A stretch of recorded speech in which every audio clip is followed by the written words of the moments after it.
Vi laver en monthly rapport af frit fald, som man nok ved. Der findes to forskellige former for energibevarelse. Den første er, hvor den mekaniske energi bliver bevaret, og den anden er, hvor den mekaniske energi ikke bliver bevaret. Den første, det er, hvor den mekaniske energi er lige med den potentielle energi plus den kinetiske energi. Og den mekaniske energi er simpelthen samlet, en form for samlet værdi for, hvor meget energi der er i et objekt.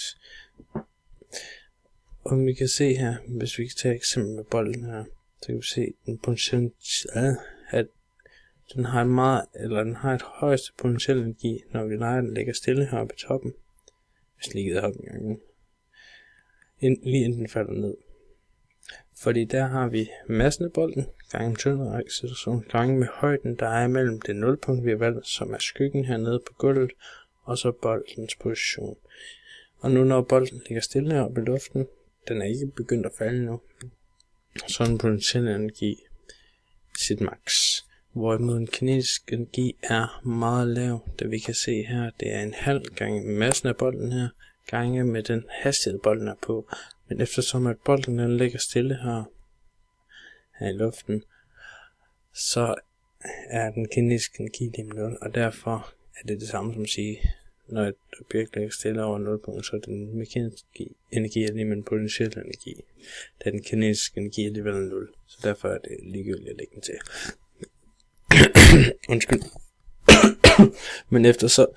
Men eftersom at bolden lige så stille begynder at bevæge sig nedad, så vil den potentielle energi falde lige så stille og roligt, da jeg fortalte om lige før, at højden mellem skyggen hernede, altså nulpunktet, og boldens position, den bliver lige stille lavere og lavere. Hvorimod at den kinetiske energi vil stige, nu når vi har at hastigheden på bolden, de efterhånden bevæger sig ned mod gulvet. Så derfor vil den potentielle energi falde, og den kinetiske energi stige. Men når man lægger de to sammen, så vil man få den mekaniske energi. Okay.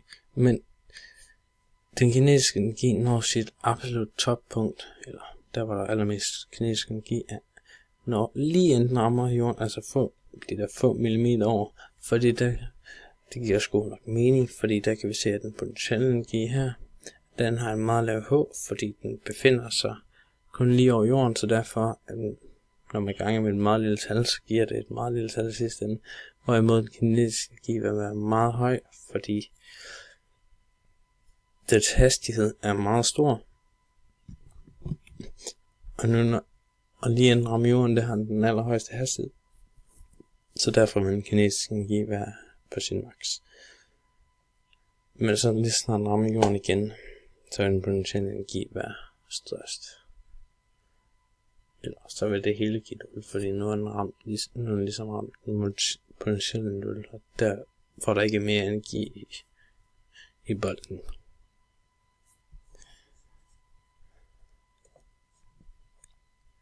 Det var en form for energi, men den anden form for energibevarelse, det er, hvor den mekaniske energi ikke bliver bevaret.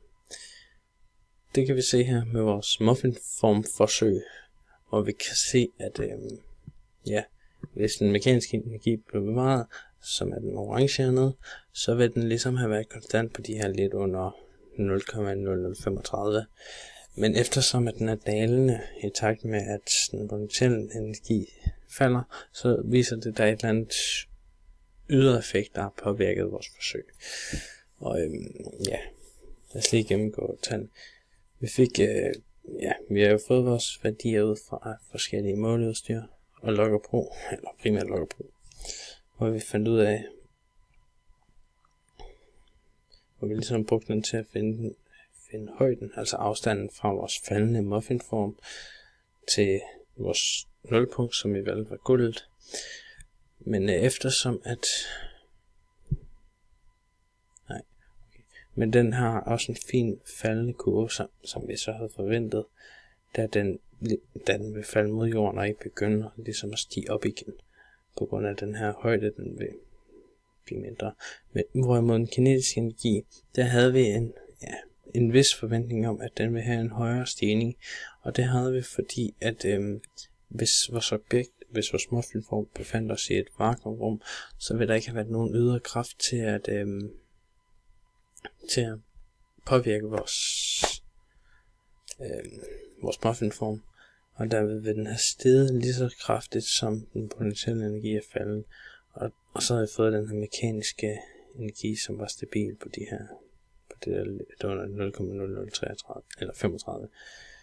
Men eftersom der er et eller andet, som så er vindmodstand, da vores muffinform er meget let, men har et stort overfladeareal, så kan den ikke få særlig meget fart på, og derfor er der ikke særlig meget kinetisk energi i den, og det skyldes også, at den mekaniske energi falder i takt med, at den potentielle energi falder, da det var det her.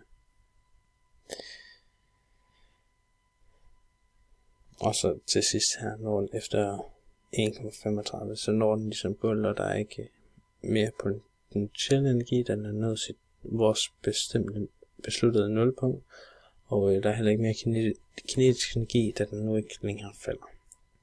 Hvilke fejlkilder kunne der være til at påvirke forsøget? Først og fremmest, at vores muffinform ikke befandt sig i et vakuumrum. Der var et eller andet vind, vejr, lyn måske. Nej, måske ikke lyn. Men vind, som påvirkede vores forsøg, som gjorde, at det ikke lykkedes. Og så var der også en hånd eller to i vejen en gang imellem, ligesom for at så vi fik nogle fejlmålinger. Hastighed. Vi havde også tænkt os at lave et forsøg med en træbæk, men det lykkedes ikke, da hastigheden blev for stor, og derfor kunne der ikke registreres nogen data. Eller så kunne der være noget defekt udstyr. Og det kunne være i form af, at vores lukkerbrug ikke virkede eller sådan noget. I hverdagen, der kunne det være bilen, hvor vi har vores bil, den holder stille. Der har den rigtig meget potentiel energi i sig, da den nu ikke, da afstanden fra, hvor den er, til det sted, den skal hen, for eksempel 100 meter hen ad vejen, da den er 100 meter, så derfor er den høj potentiel energi med lav kinetisk energi, men i takt som bilen lige stille begynder at accelerere, som vi kan se herovre, så får den lavere og lavere højde, altså afstanden fra de her 100 meter, den bliver mindre og mindre, og så vil den kinetiske energi stige, da den lige stille får mere og mere fart på. Så det var et eksempel for hverdagen, og det var så det.